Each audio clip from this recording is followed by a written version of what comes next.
Get out there and meet as many different varied people as you can, and when you develop your security strategy, ensure that it's multi-layered.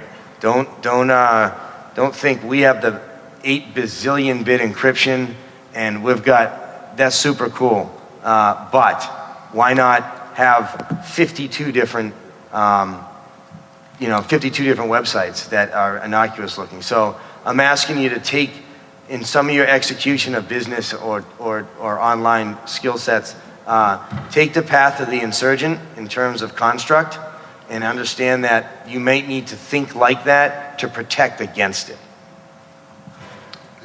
I'd just like to amplify what John's been saying. Back in 1993, I got a magazine in the mail, and it was Wired magazine, the first issue, premier issue, and it had a friend of mine's picture on the cover, Bruce Sterling. And I pay very close attention to what these science fiction writers write, because they are really writing our future in many ways right now. I mean, our future history. And this heterogeneous approach, you get a homogeneous network and whatnot, you see how vulnerable they can be, with just the same way with plants and hybrids and whatnot. That's why we're putting seed banks around the world and whatnot. So this whole idea of a renaissance man, I couldn't agree more with John on that, how important it is, because you talk about putting a box inside a box and then thinking outside the box. I guess the lesson, it was a hard lesson for me to learn. I'm really glad I learned it. It's really important to hang out with people who are smarter than you are and that are passionate and care about this country. One of my heroes is a fellow named Bob Weaver. And Bob started the New York Electronic Crimes Task Force. And I was up at building number 7 up there in 2000, a year before it went down. And I'll never forget, Bob said something to the effect, said, some things are worth defending, and he said, your country is one of them, and I can't emphasize that enough, how important that really is.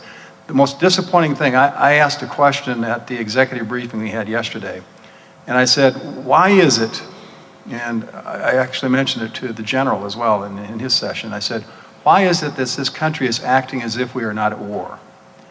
I mean, I spent some time in Southeast Asia, some of my colleagues here have been in battle, and my mother was a personal secretary for General Jimmy Doolittle during World War II. And she would tell me the stories about the things that this country would do to sacrifice to protect all the freedoms that we hold so dear. So every time I go through an airport, especially down in Atlanta, there's an old saying about Atlanta, when you die, you got to go through Atlanta.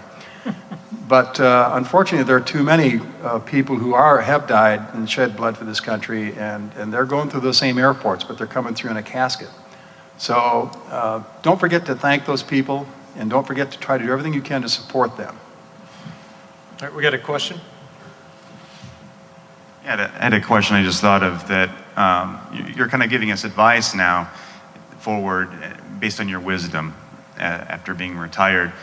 You've gained a lot of wisdom. So my question is, given that wisdom, and when you pick up the paper or hear something in a tech blog, or read something in a tech blog, or hear something or see something on TV related to a technological threat, what is it's like, oh, I'm glad I don't have to deal with that. The new guys do.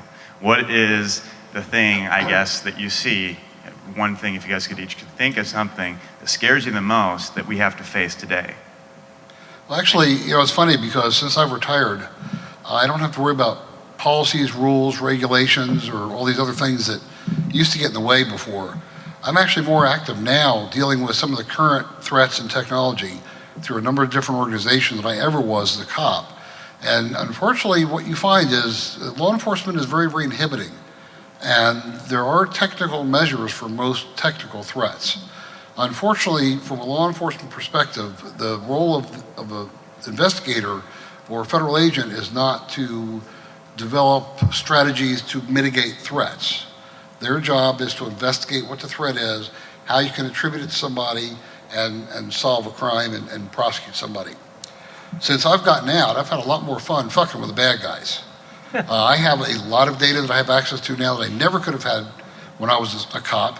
I don't have to worry about things like wiretaps. We have people that are actively involved in, on an international scale, fighting crime at a totally different level than what I ever could have done when I was a cop. And I'm having a lot more fun right now.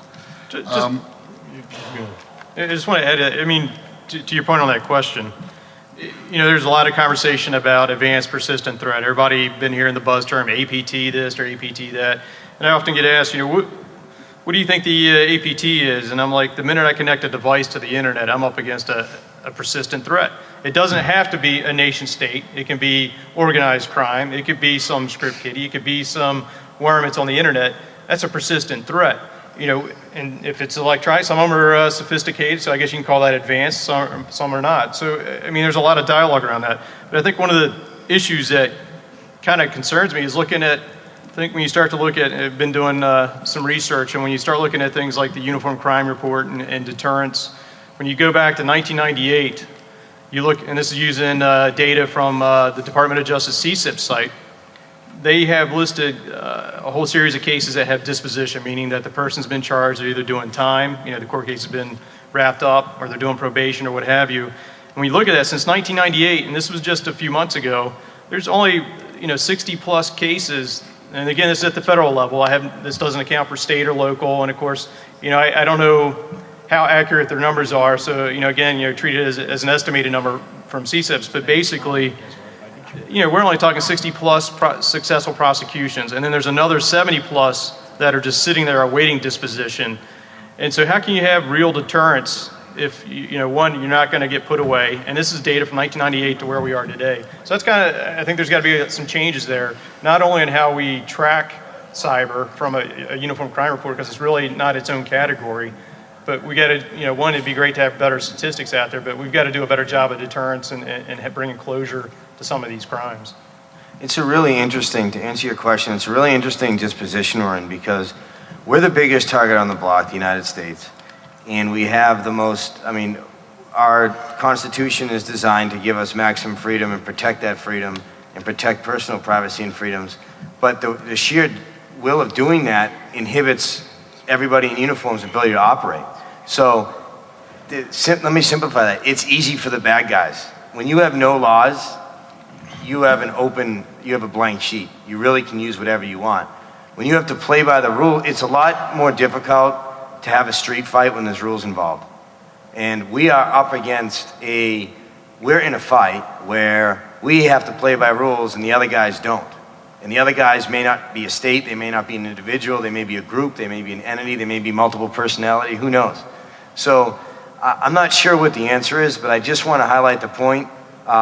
It seems to me, and maybe it's not the case, I'd like to hear what you guys have to say, but we have a whole lot of restrictions and rules because we, as a collective, as a democracy, need to uphold that. But the sheer effect of doing that makes us kind of behind the eight ball when it comes to the ability to operate freely against an adversary that literally can take Twitter and use it maliciously. So I don't know if that phenomenon is shared with you guys, but I know militarily it was always like, I can't do this. I don't understand. And it was, well, you need the approval process. I know we had talked about it before. And it's important for you guys to know, if you haven't had any government experience, this is a big deal. We're all frustrated up here. We all want to do the right thing, but we can't. And what happens is when we don't do the right thing because we're trying to get the job done, somebody goes to jail up here. What's really a bigger deal here? We've known about this cybercrime problem for more than 20 years. I worked at the White House for Al Gore in 1992. I personally told him and Clinton, do not commercialize the internet until the security issues are resolved. Because they are president and vice president, they're worried about a lot of other issues than my concerns about the internet. And a lot of other people, like Howard Schmidt and others, were telling him then, and nothing got done. When we talk about an advanced persistent threat, which is the latest government whiz word for this, it's the war on crime, the war on drugs, the war on child exploitation. APT is just a word for something we had going on 15 years ago. 15 years ago at NASA, we were targeting 1,900 hostile sites that were targeting us, 2,500 offenders, under 100 cases, because there are multiple offenders in all these cases, on 65,000 attacks. 60% of the people we arrested were organized crime groups and carrying automatic weapons. 20% of them, as I said earlier, are foreign host nation state. The real problem we have here, the real issue, this conference is about mitigation. They're all about mitigation. The real problem is we have a problem to deal with we shouldn't have to deal with, and we're facing a larger problem. The larger problem is we have novel technologies coming online like biotech, nanotech, robotics, intelligent systems, and quantum systems that nobody is looking at for security reasons and nobody's regulating. And we have been the supreme predator on this planet throughout history. But this is about to change. Long before this century's over, our technologies are going to prey on us, and we're going to enable the process just the way we've enabled the process with cyber in these last 3 or 4 decades. That's the big issue, and it's the erosion of our civil liberties in the process, with a lot of well-intended people doing law enforcement work like me. I never went to work one day thinking I'm going to violate somebody's rights, but we're just slowly eroding the constitutional fabric of the society, because to deal with these threats that he's talking about, we have to be more pungent as law enforcement and intelligence people to go after them, and we just erode our society in the process, which is exactly what the bad guys want. As Ray Kurzweil would say, the singularity is near. Let me pull on that thread a little more about the frustrations I don't have to deal with now that I'm retired. The biggest piece of it is the incessant infighting within the federal government of different lanes, different fiefdoms, different pots of money, different control, all trying to solve the same problem, but trying to solve it from different angles and all tugging and pulling at each other.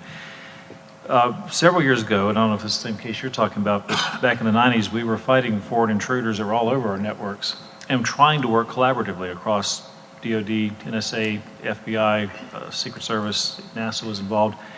It got so bad in this fiefdom stuff that certain organizations in the intelligence community even developed a caveat called secret, no FBI, meaning that That's actually true. That's a true story. Yeah, it could be shared within the intelligence community, but not with law enforcement. It was just insane. And of course, law enforcement set up their own counter to that using law enforcement sensitive, no FBI as the caveat, or excuse me, no NSA. Because of the infighting. Because of the infighting, yeah. And that insanity unfortunately continues today. I'm not saying it's any better in the private sector, but we seem to get along a whole lot better. My biggest competitor in the private sector is AT&T, as you can imagine. You know, there's a map for that, right? But we get along with each other. We get along with well, yeah, where'd the lawsuit go? Yeah. When it comes to fighting these common problems, the private sector works hand in hand. We're constantly sharing information with each other in a unified fight against what's going on. And it's beyond me why in the federal government we can't get one team together. It's just constant pulling. That's probably the biggest thing that drives me nuts. And I'm glad I've left it behind, not having to deal with that inside the feds anymore. One brief thing, just to supplement, he's saying, go look at the December 1st edition, 2008 of Business Week, when it talks about the taking of NASA's secrets. In that article, you'll see about a thing with the Russians attacking us and taking all of our data. What was going on behind the scenes that isn't in that article and really wasn't a story for the reporter to tell is about all the bureaucratic infighting. This is a case that involved Russians in our country, inside our physical networks, physically, in person, talking to Russians over in Moscow. Now, I can't get into some things here, but basically, it was a case that was made, but we had to give it up in order to protect the intellectual property of the country and not pursue people for prosecution, because other agencies just didn't want to work and play well because they wanted to grab power and get credit. In the government, people can't work for profit, so they fight over power and credit. And it's the stupidest thing I experienced in 31 years, and I still get stupefied about it in retrospect, and it goes on to this day, just as he points out. I echo those thoughts too, and I think that I'd be curious to know what you guys thought. There's a Wikipedia article when the U.S. Airways flight landed on the Hudson River. I don't know if you've seen the video of that crowdsourcing in real time, but it's really neat to see all the surrounding witnesses participate on updating the Wikipedia article. And they did a time lapse, and it showed like thread 1, 357, thread 2, 358, then started blowing up. That was a good example of a common issue, i.e. what is going on with the aircraft.